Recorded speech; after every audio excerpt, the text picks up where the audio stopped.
Ok? Então tá. Bom dia, meus alunos do primeiro ano. Espero que esteja tudo bem com vocês, tá bom? Olha só, hoje nós vamos dar prosseguimento à nossa aula de semana passada da apostila de literatura. Eu espero que vocês sigam com atenção para nós podermos encerrar esse capítulo último da apostila, tá? Olha só, recordando da aula passada. Mas o título ainda é Literatura, a Arte da Palavra. Os artistas se expressam em diferentes linguagens, isso nós vimos na semana passada, que o pintor ele se expressa pela cor e pelas formas, o escultor pelas formas obtidas nas 3 dimensões, o músico pelo som e pelo ritmo, e o dançarino pelos movimentos corporais, tá? E o cineasta pelas imagens em movimento. Agora, começando a nossa matéria daqui para frente, então, olha só. O artista literário, ele se exprime pela palavra oral ou escrita. E essa palavra escrita é a matéria-prima, é a linguagem verbal, que é a palavra do homem de letras, para alcançar um objetivo artístico, tá bom? Olha só. Agora, deixar bem claro para vocês. Então, não é por utilizar a linguagem verbal que todo e qualquer texto é considerado uma obra literária. Toma cuidado com isso. Texto literário é caracterizado por especial trabalho com a palavra e evidente linguagem poética. Deixar bem claro isso para vocês, tá? Ó, não é todo texto que tem palavras que utiliza-se da linguagem verbal que nós podemos considerar sendo o quê? Obra literária. A obra literária tem todo um trabalho, né, da palavra e uma evidente linguagem poética, ok? Então vamos ver uma outra parte, olha só. Funções da linguagem. As funções da linguagem é uma parte, são recursos de interpretação de texto, olha só, e são recursos de ênfase que atuam segundo as intenções do produtor da mensagem, abordando um diferente elemento de comunicação. Então, eu vou utilizar elementos vários de acordo com aquilo que eu quero passar na minha comunicação. Na língua portuguesa, nós temos 6 funções: a poética, a metalinguística, a conativa, a fática, a referencial e a emotiva. Tá bom? Por esse momento, nesse capítulo da literatura, nós vamos utilizar e conversar com vocês as funções poéticas e metalinguística. As demais nós veremos num próximo bimestre. Tá bom? Olha só, olha que interessante que a função poética, ela faz toda a diferença. Ela é focada no emissor, é naquilo que eu quero passar para você, sendo eu autor. Ela é voltada para a própria mensagem, é a mensagem que é o especial, tá? E com isso, eu utilizo e tenho por regra utilizar figuras de linguagens. A metáfora, tá? Anáfora, catáforas e por aí afora. E palavras de sentido figurado, tá? A partir do momento que você começa a ler um texto poético, você percebe toda essa construção aqui. E além do mais, na função poética, nós percebemos o quê? Que os textos são organizados em versos e estrofes. Essas duas poesias aqui, ó, que é a poesia e que é o poeta, eu tirei da apostila de vocês, do Cassiano Ricardo, que é um poeta aqui da nossa cidade vizinha, São José dos Campos, tá? Olha só. Então ele fala assim, gente, faltou um pezinho aqui agora, a professora não vai colocar, mas você sabe que lá na sua apostila vai estar escrito certinho. Poesia e além do mais, certinho, tá? Ó, que é a poesia? Aí ele fala assim para nós, olha, aí ele responde, olha, tem uma pergunta e ele responde. Que é a poesia? Uma ilha cercada de palavras de todos os lados. Olha que interessante, tá?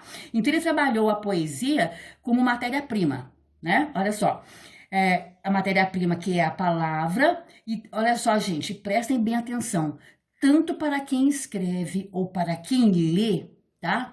E vencer os obstáculos, ou seja, olha só, vocês bem sabem como é difícil você escrever um texto, você entender um texto.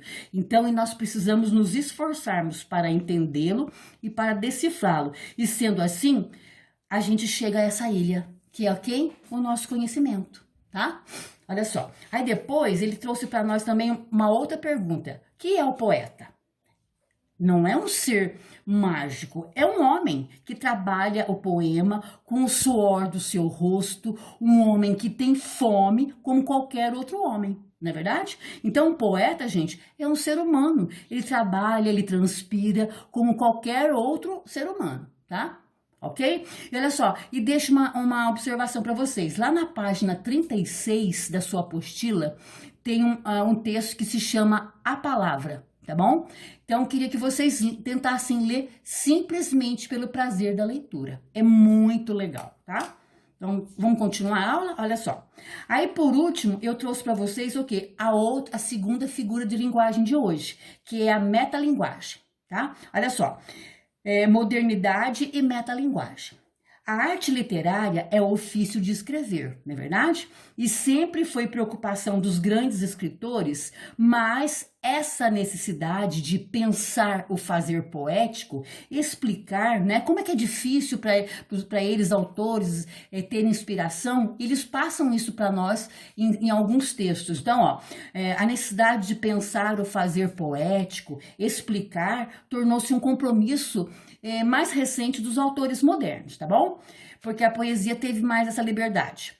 Projeta o texto literário em outra dimensão e fala sobre o trabalho do artista e a sua função social. Olha só, poesia e o social intimamente ligados, tá bom? E o poeta, o escritor, todos têm uma função social. Assim, nós temos uma outra função da linguagem.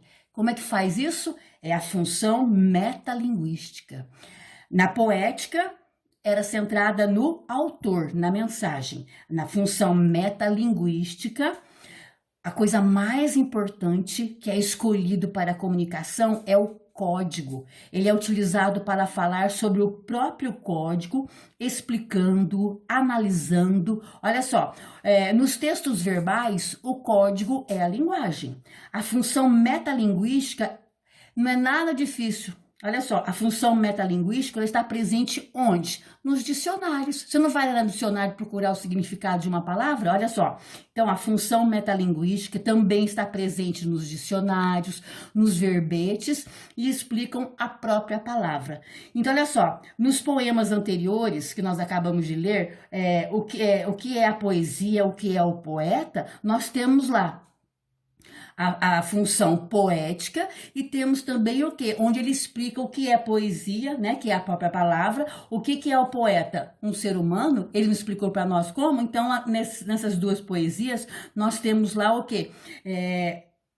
A função poética e a função metalinguística, tá certo? Olha só.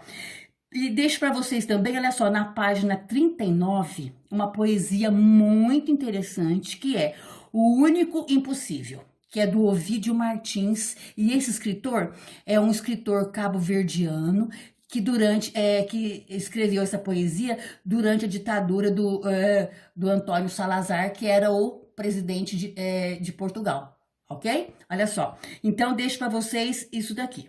Gente, olha só, a nossa matéria lá da nossa apostila, ela se encerra, tá bom? Olha só, e agora eu vou deixar para vocês, nós vamos postar lá os exercícios e espero que vocês façam, tá bom? E deixo um abração para cada um de vocês, lógico que é um abraço virtual, tá bom?